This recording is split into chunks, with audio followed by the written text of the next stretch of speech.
She snapped at me over a bottle of olive oil in front of 12 people, and that's when something in me went quiet. 5 months later, I left divorce papers under her favorite ceramic mug, my keys beside them, and a note that said, "You can keep the script." I boarded a flight to Iceland with 2 suitcases and no interest in being understood. 8 weeks after the divorce was final, she married a perfect man in a glass pavilion over steaming water. During the reception, one polite speech and a single QR code cracked the entire illusion in half. She called me while I was sitting chest deep in hot mineral water under the northern sky. I listened. I didn't raise my voice. I didn't need to. My name is Marcus Cole. I'm 52. Until recently, I was a corporate compliance director in Seattle, the kind of person people only notice when they're about to get in trouble. I spent 27 years making sure other people's choices didn't set buildings on fire. I could read a room the way some men read a stock chart. I could hear the tremor in a voice when someone was lying, even when the words were smooth. My wife, Vanessa, made a living doing the opposite. She took chaos and repackaged it as elegance. Luxury PR, event strategy, brand narrative. She called it like the truth was a product you could redesign. Our home looked like a magazine spread because she needed it to. Every surface curated, every light bulb the exact warmth her photographer preferred. Even our marriage had a filter. If it didn't photograph well, it didn't exist. The dinner that ended it was at our house, a charity planning meeting disguised as a party. 12 guests, 2 donors, a chef I didn't recognize, Vanessa's assistant hovering like a satellite, string lights across the patio even though it was September and the sun was still up, everyone with a glass in hand, everyone laughing at the right volume. I was in the kitchen opening a fresh bottle of olive oil because the chef asked for it. The cap stuck. I twisted harder. It slipped. A thin line of oil dripped onto the marble Vanessa insisted was Calacatta, not the cheap kind. It wasn't a spill. It was a tear. Vanessa appeared instantly, as if she'd been watching through a camera. She didn't ask if I was okay. She didn't grab a towel. She looked past me, through the doorway, and made sure 2 donors could hear her before she spoke. "Of course," she said, smiling like she was hosting a talk show. "Marcus buys the one bottle that leaks. He always finds a way." A few people laughed reflexively. Not because it was funny, because she was giving them permission. I wiped the oil with a paper towel. I said, "It's fine." My voice was neutral. It always was. I didn't like scenes. She leaned closer, still smiling, and said quietly, "For once, can you not be incompetent for one evening?" That word landed with a weight I didn't expect. Incompetent. Like I was a liability in my own house. Like the decades of building, paying, managing, fixing. Absorbing didn't count because an ounce of oil dared to touch her marble. I set the bottle down. I turned the cap until it tightened properly. I washed my hands. I walked back outside. I smiled when someone spoke to me. I made small talk. I did what I'd learned to do in boardrooms when people tried to corner me with humiliation. I stayed calm so they couldn't feed off my reaction. Later, when the guests were gone and the patio lights were still glowing for no one, Vanessa stood in the hallway scrolling through photos on her phone, already editing the night into something prettier. "Did you see the shot of the table?" she said without looking up. "It looks like an Amalfi wedding." I said, "You embarrassed me." She laughed once. Short, dismissive. "Don't be dramatic. It was a joke." That was the line she used for everything. A joke. A misunderstanding, a tone issue. If my reaction didn't match her preferred narrative, it became evidence that I was the problem. 2 weeks later, I was in my office downtown in a meeting that should have been routine, and my body decided to protest. My vision tunneled. My left hand went cold. My heart didn't hurt so much as it misfired, like a rhythm that forgot its own pattern. I sat perfectly still because that's what I do when something is wrong. I didn't want anyone to see me panic. My assistant found me 10 minutes later, pale, sweating, staring at my computer like it held answers. She drove me to urgent care. The nurse wrapped a cuff around my arm and frowned at the numbers. The doctor used words like hypertensive episode and acute stress response. He asked about my sleep. I told him the truth. I slept in segments, like a person waiting for a siren. He said, "Your body is treating your life like a threat." On the drive home, the city looked normal. Rain on windshields, people walking dogs, a man on a scooter weaving between cars like he had no fear. My phone buzzed with a text from Vanessa. "Need you home by 6. Photographer coming to shoot the living room for my portfolio. I stared at that message at a red light and felt something settle. Not anger, not sadness, a kind of clarity that only comes when the argument is over and nobody announces it. Vanessa was in the living room when I walked in, moving a vase 2 inches left, then 2 inches right, chasing perfection like it owed her money. She turned and looked me up and down as if assessing whether I would ruin the frame. "Where were you?" she asked. "Doctor," I said. She blinked. Why? I could have told her everything. The numb hand, the blood pressure, the sentence the doctor said that felt like a verdict, but I saw her eyes. Not concern. Calculation. The kind of look that asks, how does this affect my schedule? "I'll be fine," I said. "Good," she said, already turning back to the vase, "because we cannot have you looking exhausted in the photos." That night, I sat at the kitchen table after she went to bed. The house was perfect and silent. I opened my laptop and did what I'd always done when something mattered. I made a plan. Not a dramatic one, not a revenge fantasy. Clean exit. I didn't cheat her. I didn't hide money in offshore accounts. I didn't do anything illegal because my entire career was built on knowing exactly where lines were and why they existed. But I protected myself the way a man protects himself when he realizes he's been living with someone who sees him as a prop. I pulled our documents, deeds, titles, insurance, accounts. I reviewed our prenup that she called unromantic until she realized it made her feel powerful. I spoke to an attorney who didn't ask questions that weren't necessary. I moved slowly, methodically, quiet. 5 months later, on a Tuesday morning in February, I placed the divorce packet under Vanessa's favorite ceramic mug, the one that said "Create your own magic" in looping gold letters. I set my keys on top. I left a short note. Not cruel, not emotional, just true. Then I drove to the airport in the dark and boarded a plane with 2 suitcases and a body that finally felt like it could breathe. Reykjavik didn't welcome me the way Seattle pretended to. It was honest. Wind that cut through your coat. Salt in the air. A sky that looked like it was always thinking. The first week, I walked until my legs ached. I ate simple food in small cafes where no one cared who I used to be. I learned how to be a person without an audience. I rented a small apartment near the water, with radiators that clicked and windows that fogged in the mornings. I started going to a public pool where the hot water smelled faintly of minerals and something ancient. In that heat, with snow falling softly on my eyelashes, my shoulders dropped for the first time in years. I didn't check Vanessa's social media. I didn't ask friends for updates. I knew how she would handle it. She would reframe the divorce as a new chapter. She would curate the ending the way she curated everything else. 4 months into Iceland, a message popped up from an unknown number. American area code. It was a screenshot of an engagement announcement. Vanessa in white, a man in a tailored coat, handsome in that practiced way. Caption, "When you know," with a ring emoji and a heart. Under it, one line, "Thought you should see this. She's marrying him in April." I stared at the phone for a long time. I didn't feel jealous. I didn't feel regret. I felt curiosity, sharp and quiet. The same feeling I get when I see a polished report with numbers that are just a little too perfect. And then, as if the universe wanted to add a second beat to the same drum, my phone buzzed again. This time it was Luke, my son. The last time we spoke, his voice was full of my ex-wife's language. Cold, accusatory, like I'd committed a crime by leaving. I let it ring once, then I answered. "Luke," I said. He didn't greet me. He went straight to the point, like he'd learned from Vanessa how to control a conversation. "Mom's getting married," he said, "and I'm going." Luke's voice had that clean, rehearsed steadiness I used to hear in junior consultants the first time they presented to a client. No warmth, no wobble. Like if he sounded confident enough, the facts would rearrange themselves to match his certainty. "Mom's getting married," he said again, as if repetition would make it less strange. "And I'm going." I stood by my kitchen window in Reykjavik, watching a thin curtain of snow slide sideways in the wind. The glass vibrated slightly, a quiet reminder that this place didn't pretend to be gentle. Inside, the radiator clicked. My tea was cooling on the counter. Everything felt simple and real. "When is it?" I asked. "April.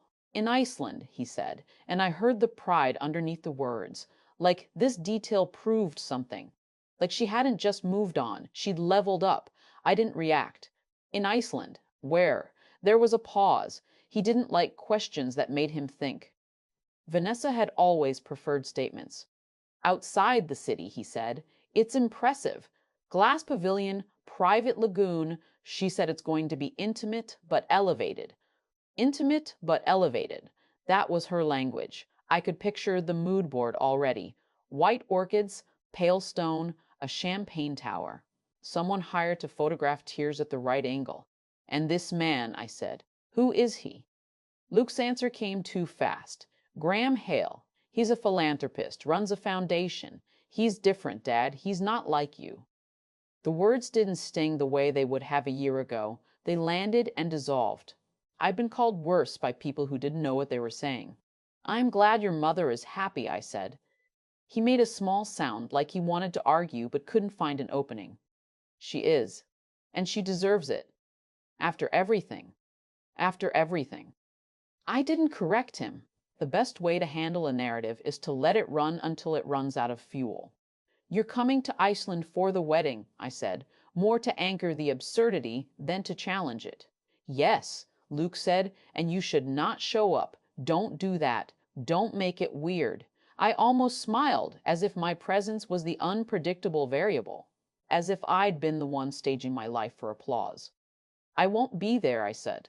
I live here. That doesn't mean I'm part of her performance. Silence. I could hear the hum of traffic on his end. New York in the background, constant motion. Then, quieter. She says you abandoned us. I left a marriage. I said you abandoned us. I left a marriage, I said. Not my children. Luke exhaled like he was tired of hearing that sentence. Whatever. I'm just telling you. Thank you, I said, because politeness is a weapon when you use it correctly. He hung up without saying goodbye. I put the phone down and stood still for a moment. In Seattle, after a call like that, I would have paced, checked email, done something to burn off the adrenaline. In Reykjavik, I let the feeling pass through without chasing it. The ache in my chest wasn't heartbreak. It was old stress, the muscle memory of being blamed for someone else's choices. That night, I walked to the public pool near my apartment. The air was sharp enough to clean your lungs. My breath came out like smoke. The streetlights haloed in the blowing snow. Inside, the locker room smelled like soap and damp wool. People moved with quiet efficiency. No small talk, no performance. I slid into the hot pool and felt my shoulders loosen. Above me, the sky was a deep, endless blue-black. No city glare, just cold clarity. I had just started to relax when my phone buzzed again in my locker. I didn't check it right away. That was one of the first boundaries I learned here. The world can wait while you get your heart rate down. After 20 minutes, I got out, dried off, and looked. It was Maya. Dad, are you awake? Maya didn't waste words. She never had. Even as a kid, she'd watch a room before she spoke, like she was collecting data. She used to ask questions that made adults uncomfortable because they were too honest. I called her back. She answered on the first ring. Luke called you? She said. Not a question. He did, and he told you about the wedding, she said. Not a question. He did, and he told you about the wedding, she said. Yes. She was quiet for a beat. Then it's not just a wedding. I leaned against the wall of my apartment, still warm from the pool, towel around my shoulders. Outside, snow ticked softly against the window. Tell me, I said. Graham Hale, she said, and I could hear her typing as she spoke. The click-clack of keys. His foundation has a clean public story. Scholarships, mental health initiatives, second chances, lots of glossy video content. And? I asked. And the numbers don't match the narrative, she said. I started looking because Mom posted a thank you to our donors thing last week and tagged his foundation. The reporting schedule is inconsistent. Their filings have gaps. Their donor list repeats in a pattern that doesn't make sense. I closed my eyes. There was something almost comforting about hearing Maya describe the world the way I did. Structure, patterns, facts. What kind of gaps? I asked.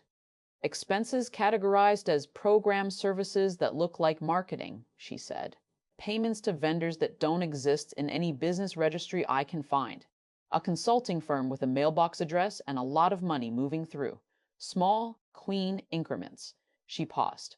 Dad, I think he's laundering reputation. Maybe money too. I can't say that yet, but it smells wrong. A year ago, hearing that would have sparked something in me. Anger, the urge to intervene, to protect, to fix. Now it landed as information, filed neatly in the part of my brain that stored risk assessments. Does Mom know? I asked, though I already knew the answer. Maya gave a soft, humorless laugh. Mom knows how to read a room, not a report. She's in love with the headline. She's marrying the headline. And Luke? I asked. He's enchanted, Maya said. Grant's been mentoring him, apparently, taking him to dinners, introducing him to important people. Luke thinks it's proof Mom finally found someone who appreciates her. The word finally did something to me, not pain, something colder. The realization of how easily a child can become collateral in an adult's hunger. Maya continued, Dad, the wedding isn't in Iceland just because it's pretty. It's a brand move, a reset, new chapter content. If you think Mom wouldn't make a wedding into a marketing campaign, you haven't watched her work lately. I watched her work for 20 years, I said, and my voice stayed level. Then you know why I'm calling, Maya said. Luke is going to stand up there and tie himself to this man publicly, on camera. And if Graham's story collapses, man, publicly, on camera. And if Graham's story collapses, Luke's going to be standing in the blast radius. I didn't say anything for a moment. I listened to the quiet in my apartment, the soft clicks of the radiator, the distant, muffled sound of wind outside. Then I asked the question that mattered. What do you want to do? I want to go, Maya said. Not to celebrate, to watch, to collect facts, to protect Luke. You're not going to sabotage, I said, because it wasn't a request. It was a boundary. I'm not going to break any laws, Maya replied immediately. I'm going to bring sunlight. That's all. Everything I'm looking at is public. I could hear her conviction. The same conviction I used to have before I got tired. I exhaled slowly. If you go, you keep your head, you don't get pulled into a scene. I know, she said. I'm not Mom. I don't do scenes. I almost smiled again. Good. Then she added casually, like she was talking about the weather. Also, there's something else. Mom posted. The venue is that new glass pavilion outside Reykjavik, the one built over the geothermal pool. It's basically designed for sound. Perfect acoustics. Every word carries. My stomach tightened just slightly, not with fear, with recognition. Vanessa had always chosen spaces that amplified her. What are you thinking? I asked. I'm thinking, Maya said slowly, that if someone says the right thing in the right way, in a place where you can't pretend you didn't hear it, it could change what Luke believes, because Luke doesn't respond to private conversations. He responds to public reality. That was my daughter. Efficient, clinical, protective. I stared at the white blur of snow outside my window. In my old life, I would have tried to outmaneuver the situation, control it, build buffers. In my new life, I didn't want control. I wanted truth, the kind that doesn't require you to raise your voice. Be careful, I said. I'm always careful, Maya replied. Then, softer. Dad, did you know she'd do this? Mary, make it a spectacle. I knew she'd build something quickly, I said. Vanessa doesn't sit with emptiness. She fills it, usually with something expensive. Maya made a small sound of agreement. I'm going to keep digging. I'll send you what I find. After we hung up, I poured fresh tea and sat at my small kitchen table. I opened my laptop out of habit, not panic. I typed Graham Hale's name into a search bar and let the screen fill with polished images. Him shaking hands, him on panels, him smiling beside giant charity checks. Perfect lighting, perfect angles, perfect story. Then I did what I'd trained myself to do for decades. I stopped looking at the photos. I started looking at the paperwork. And somewhere in the middle of that quiet Icelandic night, with the wind pressing against my window like an insistence, A message appeared on my screen from an unfamiliar email address. Subject line: Vendor confirmation for Hale Cole wedding week. I opened it and saw my name on a guest list I never asked to be on. Maya arrived 2 days before the ceremony, landing in Keflavik with a single carry-on and the kind of alert calm she used when she was stepping into a situation she didn't trust. We met for coffee in a small place near the harbor, the kind with mismatched chairs and no music. She hugged me once, brief and firm, then sat down and pulled her scarf tighter, like she was bracing for wind even indoors. She looks unreal, Maya said without preamble, sliding her phone across the table. Vanessa stood in the photo beside Graham, both of them framed by steam and glass, her smile wide and practiced, his hand placed just slightly too high on her back. This went up an hour ago. Caption about destiny and alignment. I glanced at it, then pushed the phone back. How's Luke? Maya's mouth tightened. All in. He's staying with one of Graham's board members. Keeps talking about impact and scale. He's using Graham's words now. That stung more than I expected. Not because Luke admired another man, but because he'd stopped using his own language. That's how you lose people. They borrow a voice until they forget which one was theirs. The rehearsal dinner was that night, held at the pavilion itself. I didn't go. I walked the shoreline instead, watched waves slap against black rock, listened to the wind tear through the reeds. Maya texted updates like field notes. Vanessa arrived late. Graham controlled the room. Staff moved fast. No one lingered near the bar. Cameras everywhere. Then one line stopped me cold. Neutral guest confirmed. Older, gray hair, introduced as a longtime supporter. I closed my eyes for a moment. The favor I'd quietly confirmed weeks ago hadn't been anything dramatic. No lies, no forged credentials. Just a name added where names were meant to go, backed by a legitimate donation history through a foundation I'd once advised on compliance protocols. Clean, boring, invisible. The best kind. The morning of the wedding, the sky was low and pale. The kind of white that erased edges. Steam rose from the lagoon in thick sheets. The glass pavilion looked like it was floating, all clean lines and light, designed to make everything inside it feel important. Vanessa loved spaces like that. They gave her reflections without resistance. Maya met me briefly near the edge of the grounds, away from the guests. She wore a simple dark coat, no makeup, no jewelry. She looked like someone attending a different event entirely. I'm not here as your daughter today, she said quietly. I'm here as a journalist. I know, I said. Luke's speech is scheduled, she said. He insisted on it. I nodded. Be near him. I will, she said, then hesitated. Dad, if this goes the way I think it might, Mom is going to say you did this. I looked past her at the pavilion, at Vanessa moving inside like she was already on stage. She said worse, I replied. The ceremony itself was flawless in the way only rehearsed things are. Music timed to footsteps, vows that sounded like they'd been focus grouped. Graham spoke about purpose and partnership.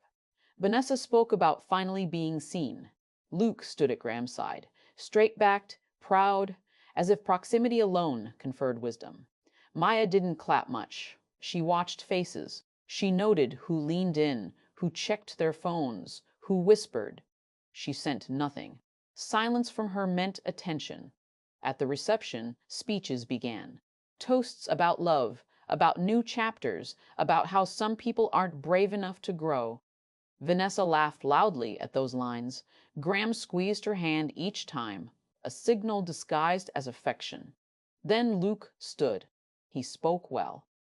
Too well. He talked about leadership, about men who build instead of complain, about choosing strength over comfort.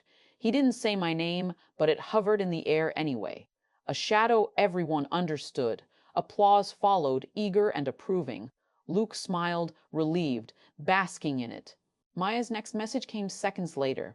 He believes every word. I didn't respond.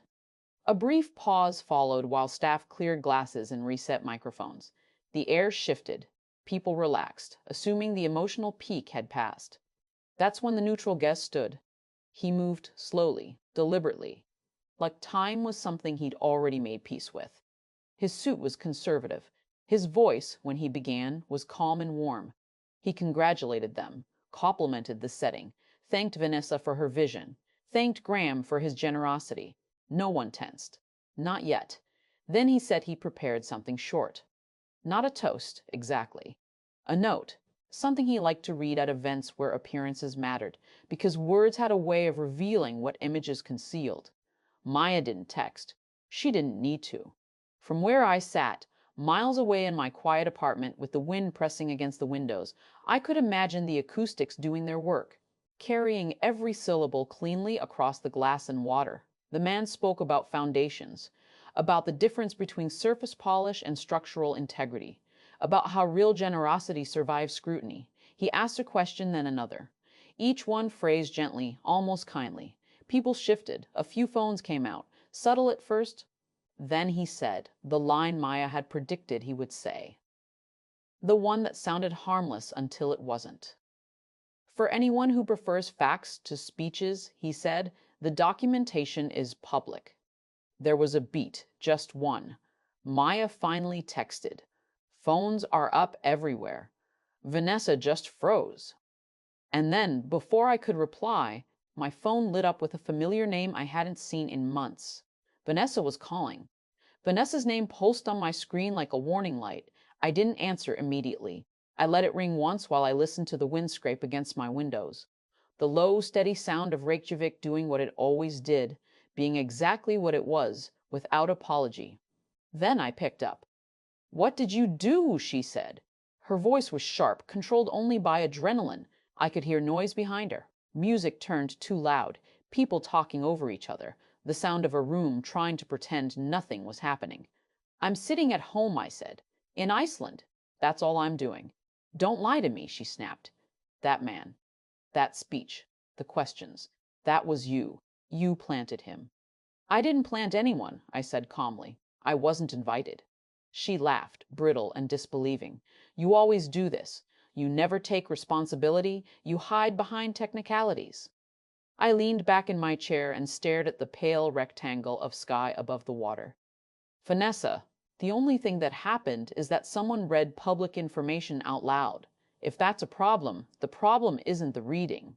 Her breathing came faster. "People are filming. They're scanning that code. My assistant says reporters are already emailing. Graham is furious. Luke looks sick. Do you have any idea what you've done to me?" "I didn't do anything to you," I said. "I stopped doing things for you a long time ago." She went quiet for a moment. In that silence, I could almost hear the calculation rebooting. The way she always pivoted when outrage stopped working. "You're enjoying this," she said finally. "After all these years, you get to watch me fall apart from a distance." "No," I said, "I'm not enjoying anything. I'm listening. There's a difference," she scoffed. "You always said you were better than everyone else, smarter, more careful." "I said none of those things," I replied. "I said truth lasts longer than performance." "You're cold," she said. "You always were, incapable of real love." I closed my eyes. "Go back inside," I said gently. "Take care of your guests. Do what you do best." "Graham will explain this," she said, desperate now. "He'll shut it down. He always does." I let the words sit between us. "Good luck," I said. The line went dead. I set my phone down and sat very still. Across the water, a fishing boat cut through the gray surface. Slow and deliberate. Nothing rushed. Nothing collapsed. Things simply moved where they were meant to move. My phone buzzed again. "Dad, it's chaos." Maya's message came in clipped bursts. "The video is already online." Someone got the whole speech. Luke walked out. Graham's lawyers are on the phone. Mom locked herself in a side room. A second message followed almost immediately. "Luke is calling you." I answered this one without hesitation. "Dad," Luke said. His voice was different now. Lower, stripped of its polish. "Is it true?" "What part?" I asked. "That stuff about Graham," he said. "The foundation, the money, the questions." "I don't know anything that isn't public," I said. "And neither does that man who spoke." Luke exhaled shakily. "I should have seen it. I should have asked." "Yes," I said, "not cruel, just honest. You knew," he said, "not accusing, realizing. I suspected. I corrected." And I told you to pay attention. You chose not to. There was silence on the line, thick and heavy. Then, quietly, I defended her. I defended him. I stood up there and said things I don't even believe. That happens, I said, especially when someone tells you who you're supposed to be. They're saying my firm is asking questions, he said. People are tagging me. That clip of my speech is everywhere. I know, I said. What do I do? He asked. I didn't answer right away. I waited until my response could be true. You stop performing, I said. You tell the truth, even when it costs you. I don't know if I can fix this, he said. You don't fix it, I replied. You learn from it. That's the work. He swallowed. I'm sorry, he said. About you. About how I talked about you. I know, I said, and I meant it. We talked for a few more minutes, not about strategy, about breathing, about getting through the next hour. When the call ended, I felt something settle in my chest that had been loose for a long time. Later that night, Maya called. It's everywhere, she said. The QR page crashed twice. People mirrored it. Journalists are pulling filings. Graham's board just resigned. And Mom? I asked. She's blaming you, Maya said flatly. Then she blaming you, Maya said flatly. Then she blamed the guest. Then she blamed me. Then she cried. I closed my eyes. And you? I did my job, she said. And I stayed near Luke. He's shaken, but he's thinking. For the first time in a while, outside, the clouds thinned just enough to let the faint green edge of the northern lights bleed across the sky. I stepped onto my balcony, wrapped in a jacket, the cold biting but clean. Over the next days, the dominoes fell without drama. Investigations opened. Donors pulled out. Statements were issued and revised, and quietly deleted. The wedding photos remained, frozen artifacts of a moment that no longer meant what it was supposed to mean. Vanessa didn't call again. Luke did. He told me his firm put him on review, that his reputation took a hit, that it hurt. I listened. I didn't rush to reassure him. Some lessons need space to settle. Maya sent me an article a week later. Not about Vanessa, not about Graham, about public accountability, about how transparency isn't cruel, it's clarifying. On my table sat a small notebook I'd started filling since I arrived in Iceland. Sketches, observations, things I noticed when no one was watching. I added one more line that night. Peace doesn't come from winning, it comes from leaving the wrong game. I watched the light move across the water and felt something I hadn't felt in years. Not triumph, not revenge. Freedom, quiet, earned freedom. Quiet, earned freedom. Sometimes the strongest thing you can do isn't to expose the truth yourself. It's to step out of the way, build your life on solid ground, and let the truth speak when the room is finally quiet enough to hear.